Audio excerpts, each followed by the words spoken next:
9장에서는 니체에 대해서 살펴볼 텐데요. 니체는 기독교가 시대적으로 아주 안 좋은 영향을 끼쳤다라고 봤죠. 그래서 기독교를 해체하려고 했던 해체 철학자였습니다. 후설은 현상학의 아버지이죠. 후설은 대단한 사람입니다. 이 후설이 또 누구에게 영향을 줍니까? 하이데거에게 영향을 주죠. 또한 후설은 누구에게 영향을 주었죠? 야스퍼스에게도 영향을 주었습니다. 하이데거와 야스퍼스 두 사람은 같은 시대에 살았던 사람이었죠.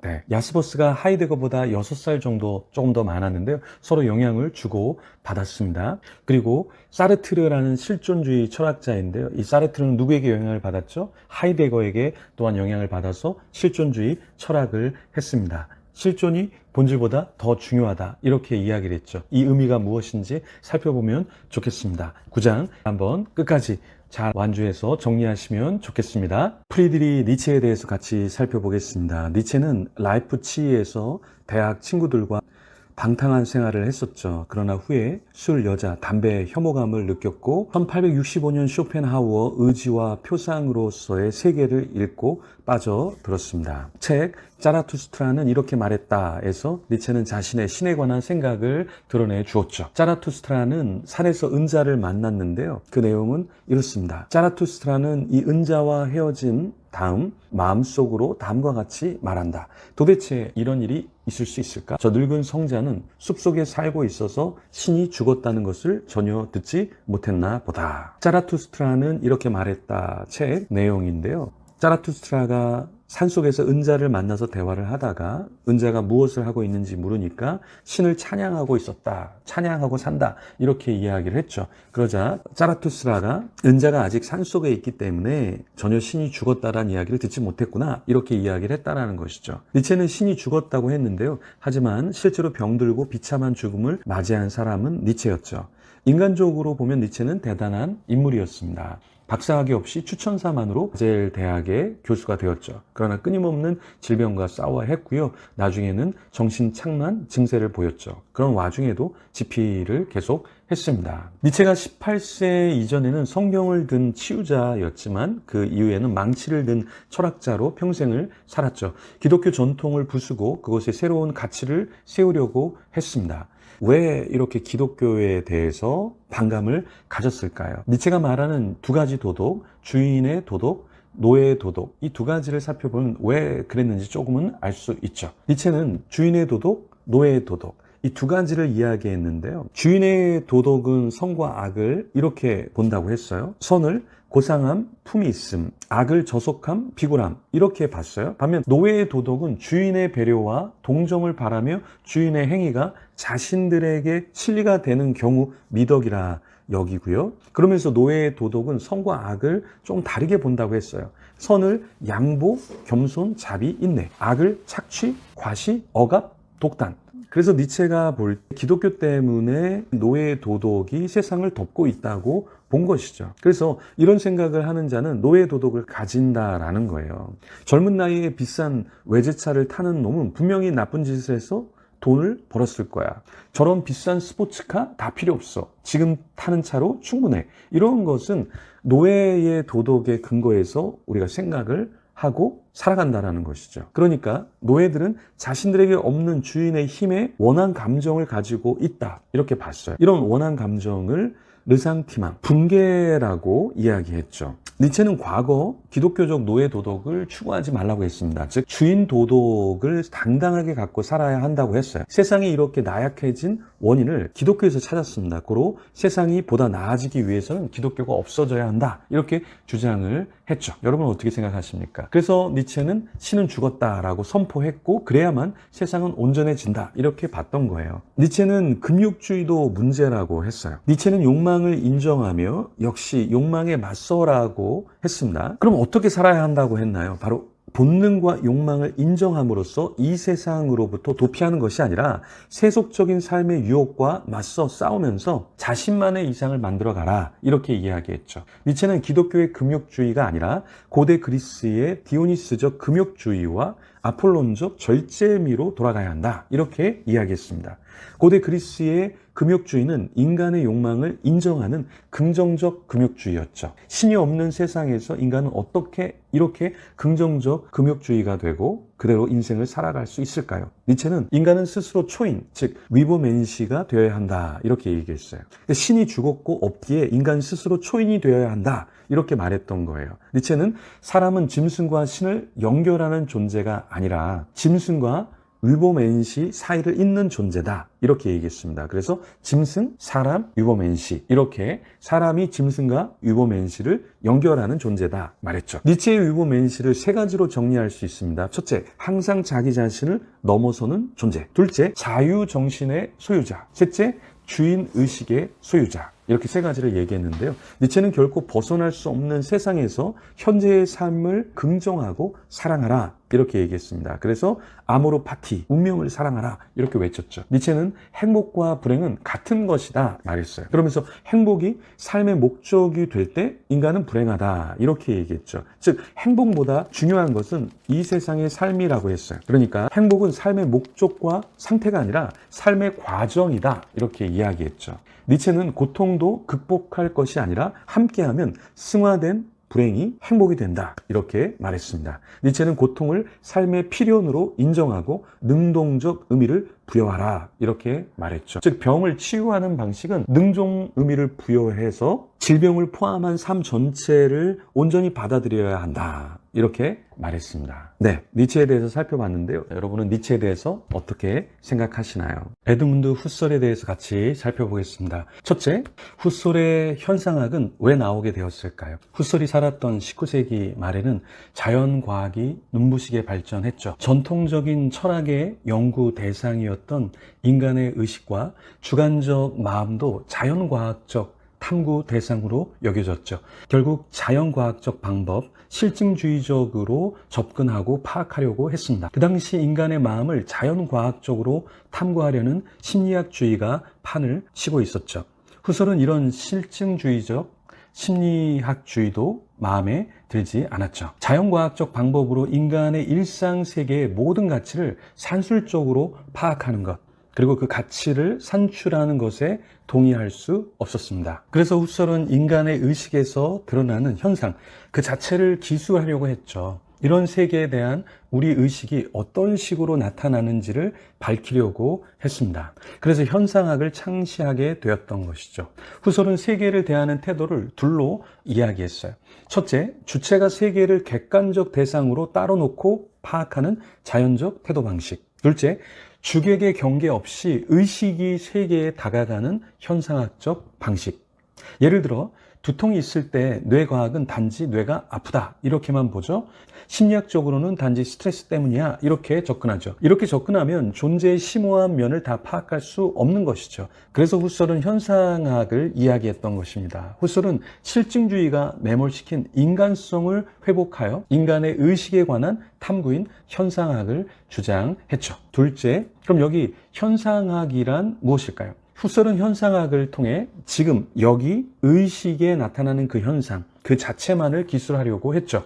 예를 들어 제자들과 커피의 현상에 관해 기술하려고 했습니다. 지금 여기 커피는 검다. 지금 여기 커피는 따뜻하다. 지금 여기 커피는 수증기가 보인다. 지금 여기 커피는 마시면 나의 기분을 상쾌하게 한다. 즉 지금 여기 내 의식에 나타나는 현상 그 자체를 기술하려고 했습니다. 셋째, 후설은 초기 순수 현상학을 포기하고 중기에 초론적 즉 선험적 현상학으로 넘어갔는데요. 이것이 무엇일까요? 후설은 인간의 경험이 이미 과학적으로 길들여져 있음을 알았어요. 그래서 중기 철학에서 인간의 경험을 기술해 봤자 다 자연과학적 사고를 그냥 기술하는 정도다 이렇게 봤던 거예요. 고로 자연과학적 사고 방식에서 벗어나 자연과학적 사고 방식의 판단 중지를 해야 된다. 이렇게 이야기했죠. 그럼 어떻게 벗어날 수 있을까요?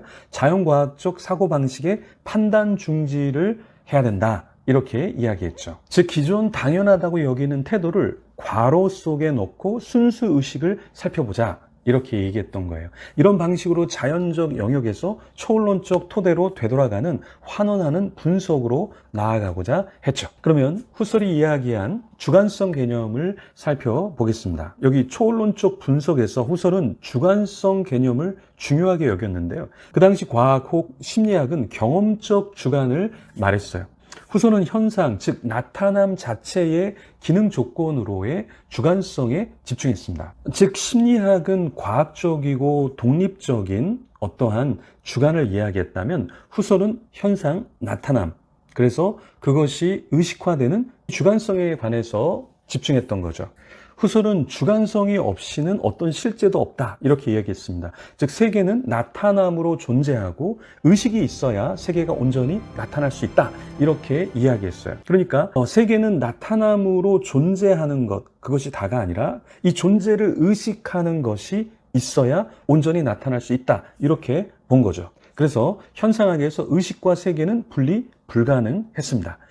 후설에게 지향성을 가진 인간의 의식은 대상에게 의미를 부여할 때 온전히 구성된다 이렇게 이야기했어요. 예를 들어서 꽃은 그냥 꽃이 아니라 김춘수의 시처럼 인간이 이름을 불러줄 때, 의식할 때 진정한 꽃이 되는 것이다 이렇게 얘기했죠. 내가 그의 이름을 불러주기 전에는 그는 다만 하나의 몸짓에 지나지 않았다. 내가 그의 이름을 불러주었을 때 그는 나에게로 와서 꽃이 되었다. 여기 후설이 말한 주관성은 이렇게 어떠한 대상을 의식할 때 그 존재가 드러나게 되고 그 대상이 제대로 드러난다 이렇게 이야기를 했죠. 제가 지금 신학과 철학이라는 콘텐츠를 만들고 있는데 그냥 저 혼자서 만들면 이것은 드러나지 않죠. 여러분들이 봐주셔야 바로 어떻게 됩니까? 그 의미가 부여되고 바로 세계가 온전히 구성된다 이렇게 이야기한 것이죠. 그래서 여러분들은 뭘 해주셔야 돼요? 네, 좋아요, 구독, 알람 설정을 해 주셔야 되겠죠. 후설이 말한 주관성은 한 개인이 느끼고 파악하는 그런 주관성은 아니었어요.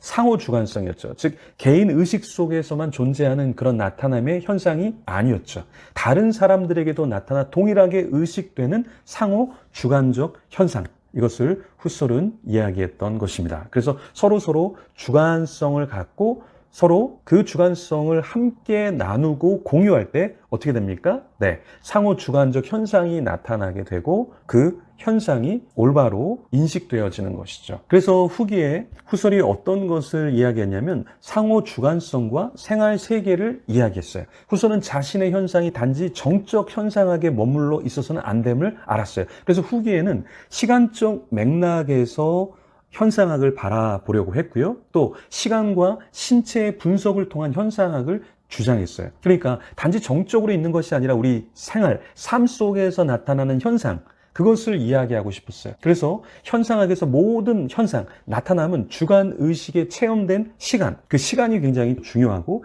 그리고 또 무엇이 중요하냐면 네, 시간뿐만 아니라 경험하는 신체를 통해서도 일어난다 이렇게 얘기했어요. 그러니까 주관의 신체가 그 자체 공간 속에서 위치를 소유하고 그래서 신체화된 주관을 구성한다 이렇게 이야기했습니다. 그러니까 나중 이런 사상은 메를리 퐁티에게서 좀 더 구체화되죠. 어쨌든 후설은 후기에 시간과 공간 속에서 일어나는 발생학적 현상학, 그것이 또한 중요하다 이야기했죠. 후설은 개인의 주관적 의식에만 국한시키려 하지 않았고 타자에 대한 경험을 또한 현상학적으로 분석하면서 개인적 의식의 한계를 넘어서야 된다 이렇게 이야기했습니다. 그러니까 시간과 공간에서 경험하는 발생학적인 현상학, 그것이 나 개인적인 것에서 국한된 것이 아니라 다른 사람의 경험, 그 타자에 의한 경험도 중요하다고 이야기했죠. 그래서 경험의 주체가 나 자신인지 타인인지 고려할 때 경험의 타당성을 얻을 수 있다라고 이야기를 했어요. 그래서 한 개인의 의식, 주관이 타자를 경험한 후에야 비로소 알게 되는 그 세계는 공동 경험의 장소로서 서로의 주관이 공존함을 인정하는 상호 주관적 세계가 된다 이렇게 이야기했던 것입니다. 그러니까 나 개인적인 경험, 나 개인적인 시간, 나 개인적인 공간, 그것이 중요한 것이 아니라 타자에 의한 시간과 공간 속에서의 경험, 그것이 함께 어우러질 때 상호 주관적 세계가 된다 이렇게 이야기했던 것이죠. 이해되시죠? 그래서 후설의 이 현상학이 왜 나오게 됐는가? 과학주의와 과학 실증주의가 만연할 때 형이상학이 묻히게 되었죠. 그래서 이 형이상학을 구출하려고 했던 노력이 바로 후설의 현상학이었습니다. 그러나 여기서 후설이 과학적인 것을 거부했다고 보시면 안 돼요. 등한시한 게 아니에요.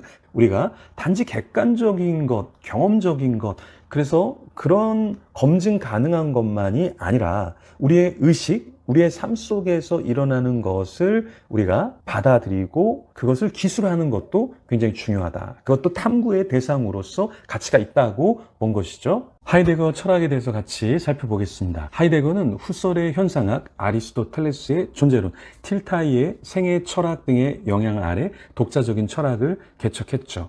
그래서 후설은 하이데거의 존재와 시간 책을 읽고 하이데거에게 이것은 자신의 현상학이 아니다 이렇게 이야기했어요. 후설은 자기의 제자인 하이데거가 당연히 자기의 철학을 그대로 녹여낼 줄 알았는데 자신의 철학이 아니다 이렇게 이야기했죠. 그렇지만 우리가 알듯이 하이데거는 단지 후설의 현상학만을 자신의 철학으로 녹여낸 것은 아니었습니다. 아리스토텔레스의 존재론, 틸타이의 생애 철학도 역시 영향을 받아서 그 안에 집어넣었죠. 특히 현 존재의 존재 의미를 탐구하는 실존론적 철학을 수립했죠. 하이데거의 전기 철학은 방법론적으로는 해석학적 현상학이었고요. 그 대상으로 보자면 현존재, 즉 인간 실존에 대한 것이었습니다. 하이데거는 인간은 존재자로서 세계 일부이면서 세계와 다른 존재자들을 마주 대하면서 스스로 존재에 대해 의문을 가지는 유일한 존재다 이렇게 이야기했죠. 그래서 하이데거는 인간을 현존재, 다자인 영어로는 their being이라고 불렀죠. 현 존재가 세계를 마주한다는 것은 대상을 객관적으로 놓고 관찰한다는 의미였습니다. 이는 후설이 말한 의식의 참여와 같은 것이었죠. 하이데거는 이런 현 존재를 탐구하는 것이 존재를 아는 것이다 이렇게 봤어요. 현 존재로부터 존재 자체로 핵심적 주제가 옮겨간 후기 철학은 역사적으로 존재 자체가 인간 현 존재에게 어떻게 스스로를 현시하는가를 다루었습니다. 하이데거에 따르면 플라톤 이래의 역사는 존재 망각으로 점철되었죠. 특히 오늘날과 같은 기술 시대는 존재 망각이 극단에 이른 시기라고 보았습니다. 하이데거는 존재 자체에 대해 고민하지 않은 것을 안타까워했죠. 즉 존재에 관한 모든 연구가 특정한 성질에만 국한되어 있고 존재 자체를 어떤 성질이 있는 형질로 취급했다 이렇게 이야기했죠. 하이데거는 존재를 이미 상정하는 전제를 분석하는 것이 어떤 대상을 탐구하는 데 우선적이다 이렇게 주장했습니다. 즉 존재를 이미 상정하는 전제, 이것이 반드시 있어야 한다는 것이죠. 그러나 철학자와 과학자가 더 기본적이고 이론에 앞서는 존재를 무시했기 때문에 그들의 이론을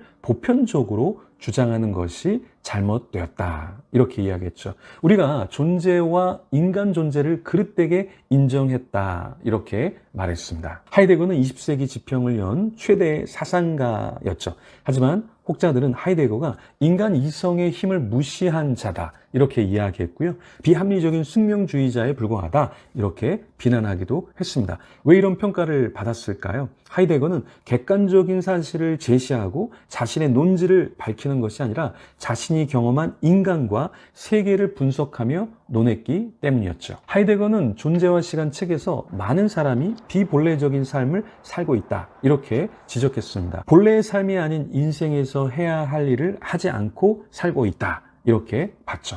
하이데거는 인간의 본질적 물음에 시간이라는 요소가 들어있지 않았다 이렇게 말했습니다. 인간이 미래 혹 죽음을 보지 않으면 현실에 존재하는 인간을 정확히 파악할 수 없다 생각했죠. 예를 들어 암 환자는 남은 시간이 굉장히 소중하죠. 그래서 오히려 죽음 앞에서 더 절실하고 무언가 누리고 무언가를 더 창조한다라는 거예요. 즉 하이데거는 죽음에 관한 고찰이 미래가 아닌 지금을 더 충실하게 살게 해준다 이렇게 봤습니다. 하이데거에게 있어 인간의 불안은 궁극적으로 죽음에 대한 불안인데요. 이런 죽음에 관한 불안은 존재 전체를 문제 삼는 현 존재의 본질적인 성격을 가장 잘 보여준다 이렇게 이야기했어요. 죽음 앞에서 우리의 존재가 낯설고 섬뜩하게 드러나는 것은 우리의 본래적인 존재가 우리가 보통 집착하는 세속적인 가치들로 은폐되었기 때문에 그렇다. 이렇게 이야기했죠. 즉, 인간이 다른 존재자들에 대해서 갖는 차이, 우월함은 인간이 죽음 앞에서 자신의 존재 의미를 물을 수 있다는 데 있다. 이렇게 말했죠. 인간이 왜 대단할까요? 왜 다른 동물과 식물보다 대단할까요? 하이데거는 우리가 죽음을 생각하고 그 죽음 앞에서 우리의 존재 자체에 대해서 묻는 것, 그것이 대단한 것이다 라고 말했죠. 하이데거는 시간이라는 요소를 철학에 도입해서 죽음에 관해 더 숙고하게 한 실존주의 철학자였죠. 하이데거가 불안에 관해 말했죠. 하이데거의 불안은 궁극적으로 죽음에 대한 불안이라고 말씀드렸습니다. 현 존재의 본질적인 성격이 언제 드러나는가? 먹고 마시고 놀고 그런 것도 중요하지만 이 죽음이라는 것, 그 죽음의 불안 앞에서 우리는 우리의 존재를 다시 보게 된다라는 것이죠. 존재와 시간 책에서 하이데거가 강조한 것은 무엇일까요? 우리는 죽음을 직면해 실존을 정화하고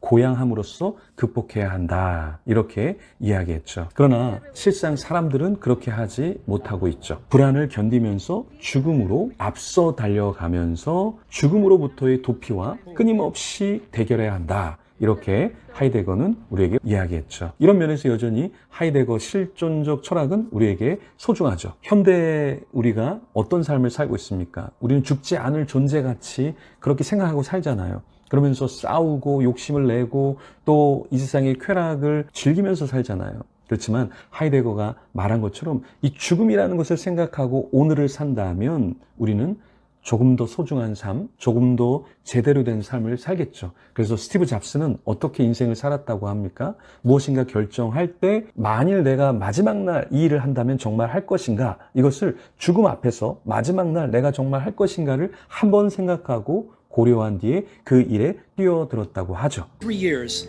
I've looked in the mirror every morning and asked myself, if today were the last day of my life, would I want to do what I am about to do today? And whenever the answer has been no for too many days in a row, I know I need to change something. Remembering that I'll be dead soon is the most important tool I've ever encountered to help me make the big choices in life. Because almost everything, all external expectations, all pride, all fear of embarrassment or failure, these things just fall away in the face of death, leaving only what is truly important. Remembering that you are going to die is the best way I know to avoid the trap of thinking you have something to lose. You are already naked. 우리도 이렇게 죽음 앞에서 마지막 때를 생각하면서 오늘 하루를 사는 가운데 실존적인 삶을 살면 좋겠습니다. 네, 더 열심히 죽음 앞에서 철학도 공부하면 좋겠습니다. 칼 야스퍼스에 대해서 같이 살펴보겠습니다. 칼 야스퍼스는 키에르케고르에게 니체가 많은 영향을 받았죠. 그 스스로 자신의 철학은 키에르케고르와 니체가 던진 물음에 관한 대답이다. 이렇게 이야기했습니다. 야스퍼스는 당시 독일 관념론이 말하는 것처럼 이성은 진보를 통해 완전으로 향하고 있는 것이 아니다. 이렇게 말했죠. 반면 한계 상황에서 비롯된 좌절을 통해 이성의 진정한 한계를 자각하고요. 초월을 향해 나아감으로 존재의 실현의 길을 열 수 있다. 이렇게 주장했습니다. 야스퍼스는 실존의 문제에 다가가기 위해 먼저 자연과학적인 방법의 한계를 지적했죠. 자연과학은 모든 존재를 객관적 존재, 즉 대상으로 보기 때문에 그 방법 또한 밖으로부터 탐색하는 자세를 갖는다. 이렇게 이야기했어요. 그렇지만 나 자신의 존재를 알 수 없다 말했죠. 야스퍼스는 이런 질문을 던졌어요. 어떻게 내가 나를 밖으로부터 관찰할 수 있을까? 야스퍼스는 나는 나의 내면을 통해서만 이해할 수 있다. 이렇게 이야기했죠. 실존은 곧 외부적으로 나에게 속하는 것과 쉽게 나의 것과 교환할 수 있는 것을 버리고 났을 때 남는 자신만의 것을 말한다. 이렇게 얘기했어요. 야스퍼스에게 실존이란 무엇일까요? 실존은 곧 외부적으로 나에게 속하는 것과 쉽게 남의 것과 교환할 수 있는 모든 것을 버리고 났을 때 남은 나 자신만의 것, 그것이 실존이라고 이야기했습니다. 즉 모든 껍질을 벗겨내고 어떤 다른 것과 혼동할 수 없는 알맹이로서의 나, 바로 나 자신이 바로 나의 실존이다. 알맹이로서의 나가 바로 나의 실존이다. 이렇게 이야기했죠. 즉 다른 사람과 비슷한 옷을 입고 비슷한 놀이를 하고 비슷한 외적 모습을 갖고 있는 것, 그것이 실존이 아니라 내가 아니어도 친구가 대신할 수 있는 일을 통해서는 우리가 실존이다. 우리가 우리 자신을 실존할 수 있다. 말할 수 없는 거죠. 실존이란 무엇을 의미하느냐 하는 물음에 관해 야스퍼스는 유신론적이고 사회적인 실존을 주장했어요. 이런 사상은 하이데거와 다른 입장이었죠. 하이데거는 무신론자였고 친나치주의자였죠. 그렇지만 야스퍼스는 나치에 대항해서 싸웠죠. 야스퍼스는 자신이 인생에서 독일 나치즘에 반대하면서 인생 가운데 한계의 상황을 맛보기도 했죠. 그럼 야스퍼스가 말하는 이 한계의 상황이라는 것은 무엇일까요? 쓴 인생의 맛을 본 야스퍼스는 한계의 상황을 말한 실존주의자가 되었는데요. 야스퍼스가 말한 한계의 상황은 다음과 같은 네 가지로 구분을 할 수 있습니다. 첫째는 죽음이에요. 죽음은 인간의 삶에서 가장 큰 한계 상황이라고 했죠. 한계 상황은 인간이 통제할 수 없는 사건이죠. 인간의 존재를 근본적으로 위협하는 것이죠. 두 번째, 고통이라는 것이 한계 상황을 준다. 이렇게 얘기했어요. 고통은 인간이 경험할 수 있는 가장 극심한 감정이다. 이렇게 이야기했죠. 이런 고통은 신체적인 고통, 정신적 고통을 모두 포함해서 인간의 존재를 파괴할 수 있다. 이렇게 봤습니다. 셋째, 죄책감. 죄책감은 인간이 저지른 잘못에 대한 책임을 느끼는 감정이죠. 이런 죄책감은 인간의 양심에 의해 발생한다. 이렇게 이야기했죠. 인간의 존재를 괴롭히는 요인. 그래서 이런 죄책감은 인간의 존재를 괴롭히는 요인이 될 수 있다. 이렇게 말했습니다. 네 번째, 비극이죠. 비극은 인간이 통제할 수 없는 사건으로 인해 발생하는 고통이죠. 비극은 인간의 삶을 파괴하고 인간의 존재를 부정하는 것, 그것이라고 이야기했죠. 자, 야스퍼스가 언급한 한계 상황은 다양한 형태로 나타날 수 있는데요. 예를 들어서 첫 번째, 자연재해, 사고, 전쟁과 같은 재난을 통해서 일어날 수 있다. 이렇게 이야기했습니다. 자연재해, 사고, 전쟁과 같은 재난은 인간의 통제 범위를 벗어난 것이었죠. 이러한 재난은 인간의 생명을 위협하고 삶을 파괴할 수 있다. 이야기했습니다. 두 번째는 질병, 고문과 같은 신체적, 정신적 고통이었죠. 질병, 고문과 같은 신체적, 정신적 고통은 인간에게 큰 고통을 안겨준다고 했어요. 이러한 고통은 인간의 삶을 황폐화시킬 수 있다 이야기했죠. 삶의 의미를 상실하게 만들 수 있다 말했습니다. 세 번째, 사랑하는 사람의 죽음, 이별과 같은 개인적인 상실. 이런 것이 사람에게 큰 상처를 준다고 이야기했습니다. 이러한 상실은 인간의 삶을 공허하게 만들고 삶의 의욕을 상실하게 만든다 이야기했죠. 네 번째, 야스퍼스는 정치적, 사회적 갈등, 억압과 같은 사회적 불안정이 인간의 삶을 위협하고 이러한 불안정은 인간의 삶을 불안정하게 만드는 것뿐만 아니라 삶의 의미 자체를 상실하게 한다. 그렇게 만들 수 있다 이야기했죠. 한계 상황의 유익도 이야기했습니다. 한계 상황은 인간에게 극복하기 어려운 어려움을 주는 건 사실인데요. 그러나 이런 한계 상황을 통해서 우리는 새로운 삶을 시작할 수 있는 기회를 제공받기도 한다. 이렇게 이야기했죠. 야스퍼스는 한계 상황만 이야기하고 끝낸 것이 아니라 이를 극복하기 위해서는 첫 번째는 강한 정신력이죠. 한계 상황을 극복하기 위해서는 강한 정신력이 필요하다. 왜냐하면 한계 상황은 신체적, 정신적으로 큰 고통을 가져올 수 있잖아요. 그러면 그런 것을 이기기 위해서는 강한 정신력이 있어야 한다. 강한 정신력이 없다면 이를 극복하기 어렵다. 이렇게 이야기했죠. 두 번째, 한계 상황을 극복하기 위해서 희망과 용기가 필요하다고 이야기했어요. 한계 상황을 극복하기 위해서는 가만히 있는 것이 아니라 희망과 용기를 우리가 가지고 있어야 한다 말한 것이죠. 이렇게 희망과 용기를 가지고 있으면 어려운 상황도 극복할 수 있다는 믿음을 가질 수 있다고 말했습니다. 세 번째, 다른 사람의 도움입니다. 한계 상황을 극복하기 위해서는 나 자신만 노력하는 것이 아니라 다른 사람들의 도움을 받아야 그 도움을 받아서 한계 상황을 극복할 수 있다는 거예요. 그렇죠? 제가 유튜브를 하고 있는데 여러분들이 구독, 좋아요, 알람 설정도 안 해준다 그러면 제가 도움을 받지 않으면 어떻게 되겠습니까? 네. 그렇죠? 한계 상황에 이르겠죠? 그래서 더 이상 이거 쓸모없는 거구나. 오늘 그만둬야겠다. 이렇게 되겠죠? 네. 자, 네 번째, 한계 상황을 통해 자신의 존재를 재정립해야 한다. 한계 상황을 이기기 위해서는 한계 상황을 통해서 나 자신을 다시 재정립, 그러니까 돌아보고 다시 가야 할 방향성을 세우는 거죠. 한계 상황은 이렇게 나 자신의 한계와 무력함을 깨닫게 해주고 자신의 존재에 대해 근본적인 질문을 하게 만드는데요. 이러한 상황 가운데서 우리가 무엇을 해야 되냐? 한계 상황을 통해 나 자신의 존재를 재정립하면 다시 일어설 수 있다. 이렇게 이야기했습니다. 다섯 번째, 삶의 의미를 찾으려고 노력해야 한다. 이야기했어요. 한계 상황이 오면 우리는 좌절하는 것이 아니라 극복하기 위해서 삶의 의미를 찾으려고 노력해야 한다. 이렇게 이야기한 거죠. 한계 상황을 통해 삶의 의미를 찾고 오히려 새로운 삶을 살아갈 수 있는 동기를 부여받아야 한다. 이렇게 이야기했습니다. 야스퍼스의 한계 상황은 인간의 존재를 이해하는데 아주 중요한 개념이었죠. 한계 상황은 인간의 한계와 무력함을 보여주는 것인데 반면 인간의 가능성도 보여주는 통로, 채널인 것이죠.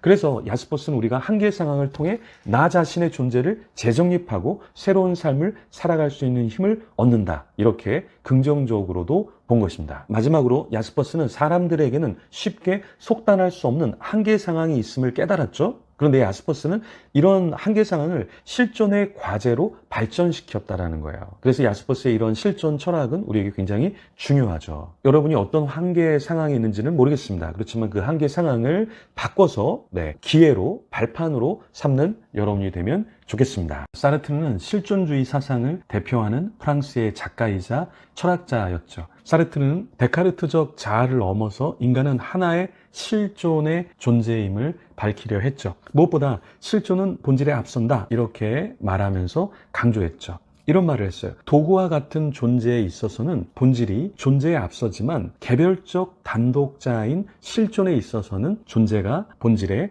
앞선다. 사르트르가 말하고 싶었던 것은 도구적 존재가 되어서는 안 된다는 말이죠. 개별적 단독자인 실존, 그러니까 나 자신은 어떠한 본질, 이 본질은 목적을 말해요. 이 말은 존재 자체가 훨씬 더 귀하다라는 말이죠. 자, 예를 들어서 여기 지금 마이크가 있는데요. 이 마이크는 마이크의 목표, 목적이 있죠.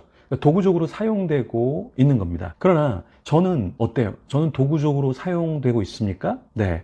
그럴 수 있지만 그건 잘못된 거라는 것이죠. 무슨 말입니까? 인간은 목표와 목적의 수단이 아니라는 거예요. 그러니까 존재 그 자체로, 저 김영환이라고 하는 사람은 그냥 존재 그 자체로 소중하고 의미가 있다는 말이죠. 제가 이것을 유튜브 철학을 만들고 어떠한 자료를 만들어서 저의 존재의 가치가 있는 것이 아니라 그냥 저는 그냥 있는 그 자체, 그쵸? 이렇게 귀여움, 귀엽다. 그럼 그냥 그 존재 자체가 귀하다는 얘기죠. 다른 예를 한번 들어볼게요. 우리가 못을 이렇게 박을 때 망치는 이런저런 망치면 되죠. 그쵸? 특별히 이 망치도 되고 저 망치도 상관없다라는 얘기죠. 그러나 사르트는 인간은 그 어떤 것으로도 대체되지 않는다. 저라는 사람은 제가 신철학교라고 하는 이 유튜브를 제가 만들고 있잖아요. 제 목소리로 만들고 있잖아요. 그쵸? 이것은 대체 불가능하다라는 거예요. 누가 제 이런 목소리를 만들어 내겠어요. 그쵸? 예. AI가 아무리 흉내를 내도 인간의 목소리를 따라올 수 없죠. AI는 이렇게 읽잖아요. 그래서 사르트르의 유명한 말이 나왔다. 이렇게 읽잖아요. 저는 그렇게 읽지 않죠. 그래서 사르트르의 유명한 말이 나왔습니다. 그 말이 뭐죠? 인간은 실존이며 실존이 본질보다 앞선다. 이런 내용을 저이기 때문에 읽을 수 있고 여러분이 잘 들을 수 있는 거죠. 그래서 사르트르는 인간이 어떤 이유 혹 목적으로 훌륭하다고 말할 수 없다라는 거예요. 공부를 잘하니까, 돈을 많이 벌어오니까, 어떠한 일을 잘하니까 그것이 인간의 존재를 규명하지 않는다. 그냥 그 존재 자체로 귀하다. 이렇게 봐야 한다라는 것이죠. 그래서 실존은 바로 주체성이라는 명제를 제시했습니다. 또한 인간의 의식과 자유의 구조를 밝히려고 했고요. 실존의 결단과 행동과 책임, 그리고 연대성을 강조했죠. 사르트르는 무신론적 실존주의자였어요. 신을 배제했죠. 그래서 인간이 실제하는데 인간이 인간 스스로를 책임져야 되죠. 그렇죠? 그래서 인간의 결단과 행동, 책임, 연대성 이런 것들이 강조가 되는 거예요. 왜냐하면 신이 없기 때문에 중세에는 신의 영광, 신의 목적, 어떠한 그러한 신적인 방향성, 어떤 신적인 목적이 더 중요했는데 사르트르는 인간 중심의 철학, 휴머니즘 철학을 했잖아요. 그래서 훨씬 더 인간 존재 자체 그리고 인간이 책임을 지는 것이 굉장히 중요하다고 생각했죠. 공산주의자들은 실존주의가 인간을 절망에 빠뜨린다. 그래서 자포자기하게 한다. 비난했고요. 유신론자들은 실존주의가 신의 존재와 영원 불멸의 가치를 인정하지 않는다. 그렇게 지적을 했죠. 이런 것에 반해 인간은 스스로 만들어가는 존재다. 이렇게 봤습니다. 그래서 무신론적이고 신이 없기에 인간 스스로 만들어가는 존재라고 여겼기 때문에 더 열심히 살아야 했죠. 인간 스스로 만들어야 하니까 불안할 수밖에 없겠죠. 흔들리기도 하겠죠. 그러나 결정론적 삶을 살지 않기에 계속해서 역동적이고 선택이 열려 있다고 생각했어요. 그러니까 끊임없이 인간은 선택을 해야 되죠. 그래서 사르트르는 인간의 선택, 끊임없는 선택이 고통이다. 이런 이야기도 했습니다. 인간은 자유하고 그러나 자기 삶의 책임을 또 져야 되죠. 그래서 어떤 사람이 사르트르에게 와서 문의를 했어요. 이런 일을 어떻게 하면 좋습니까? 저런 일을 어떻게 하면 좋습니까? 근데 그 이야기를 다 듣고 사르트르가 뭐라고 얘기했냐면 실존이라는 것은 당신이 선택하는 것이다. 아무리 제자라 할지라도 자기 스스로 당신의 일을 결정해야 된다. 조금 허무하지만 그렇게 이야기했어요. 왜냐하면 실존은 자기가 결정하고 선택하고 자기가 책임을 지는 거기 때문에 누군가 조언해주고 그것을 책임져 줄 수 없다라는 것이죠. 그래서 이 실존, 사르트르가 말한 실존은 환경을 탓할 수가 없어요. 운을 따질 수가 없다. 왜? 실존주의는 어떤 환경, 어떤 운에 자기 자신을 맡기는 것이 아니었죠. 사르트르는 인간은 어떤 핑계를 댈 수 없다 이렇게 얘기했어요. 잘 되든 잘못되든 다 자신의 선택이고 책임이라고 했습니다. 그래서 이런 말을 했죠. 인간은 우선 실존하고 그 후에 스스로 자유로운 선택과 결단의 행동을 통하여 자기 자신을 만들어 나간다. 여러분 자신을 만들어 나가는 것, 그것이 사르트르가 말하는 실존주의 철학이죠. 그래서 실존주의는 인간을 자포자기에 빠뜨리는 것이 아니라 행동할 때만 현실을 바꾸어 가기에 살아가면서 바라는 것을 이루려고 노력하고요. 참다운 실존자가 되어야 한다. 사르트르는 이렇게 이야기했죠. 데카르트는 생각하는 나를 말했지만 사르트르는 인간은 자신만이 아니라 타인의 존재까지 인식해야 한다. 이렇게 이야기했습니다. 사르트르가 폐기종으로 1980년 사망할 때 타인의 존재들, 그러니까 사르트르는 타인의 존재를 되게 중요시 여겼고 그 사람들과 함께하는 연대성에 대해서 이야기했잖아요. 근데 그런 타인의 존재들이 몇 명이 왔습니까? 5만 명이 왔죠. 사르트르의 죽음을 애도했습니다. 여러분이 죽을 때 몇 명이 장례식장에 올까요? 바로 지금 여러분이 챙기는 사람들, 그 사람들이 바로 장례식장에 올 겁니다. 그러니까 여러분들은 어떻게 해야 될까요? 지금 카톡하고 문자 주고 전화 주고 이렇게 유튜브에 제가 이런 걸 만들 때 여러분들이 반응해 주면 어떻겠습니까? 네, 나중에 제가 여러분 장례식에 갈 수 있지 않을까요? 네, 구독과 좋아요 그리고 알람 설정해 주시면 제가 여러분과 연대해서 여러분의 장례식에 꼭 가도록 하겠습니다. 실존주의는 가만히 있는 게 아니에요. 노력을 해야 되는 거예요. 여러분도 노력하고 저도 노력하고 그렇게 해야 실존이 만들어지는 거죠. 선택하십시오. 제가 여러분들에게 더 좋은 내용으로 책임지도록 하겠습니다.